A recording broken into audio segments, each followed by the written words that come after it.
என்ன மிஸ்டர் விஜய் அவ்வளவுதானா? என்ன பவர் சென்டர் இது? கபில் ஒருத்த எம்எல்ஏ அடிக்கிறான் ஜெர்னலிஸ்ட. பண்ணுங்க அதே மாதிரி எம்எல்ஏ சொல்றீங்க, காப்பாத்த நினைக்காதீங்க. எம்எல்ஏ கூட ஒருத்த தம்பின்னு ஒருத்தங்கறான். அவன்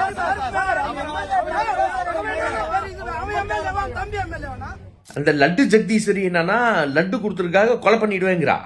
நான் ஒண்ணுமே செய்ய மாட்டேன், தூக்கி வச்சு சட்டியோட வச்சு அடிச்சு வெளியே எடுத்துருவேன். இருக்கும் போதே ஏன்டா என் வேலைக்கு அது என்ன நீ பார்த்து இந்த பைத்தியக்கார மாதிரி தெரியுது அவனுக்கு. அந்த அம்மா பிஎஸ்சி ஜெர்னலிசமா, அந்த மாதிரி கோர்ஸ் எவனும் கேள்விப்பட்டது இல்லை இது வரைக்கும். அந்த அம்மா ஏதோ டிகிரி வாங்கிட்டு டிகால் விட்டுட்டு, என்ன மிஸ்டர் விஜய் இந்த ஜெகதீஸ்வரி இந்த கபில் நம்பி தான் உங்க ஆட்சி நடக்குதா? அவங்க பேர்ல தான் ஓட்டு போட்டாங்களா மக்கள்? இப்ப சாமி கொஞ்சம் புத்தி யூஸ் பண்ணுங்க சார். மக்கள்கிட்ட ஒரு மெசேஜ் அனுப்புங்க, கட்சியை கட்டுப்படுத்துறேன், நான் கட்சி ஒழுங்கா நடத்த விடுவேன், ஒரு தப்பு செய்ய விட மாட்டேன். Bussy Anand sir busy Anand sir, நீங்க ரொம்ப இதா சொன்னீங்க, ஒரு தப்பு நடக்காது, நடவடிக்கை கட்டை நடவடிக்கை எடுக்கும் படம்ட்டு. அவ்வளவுதானா?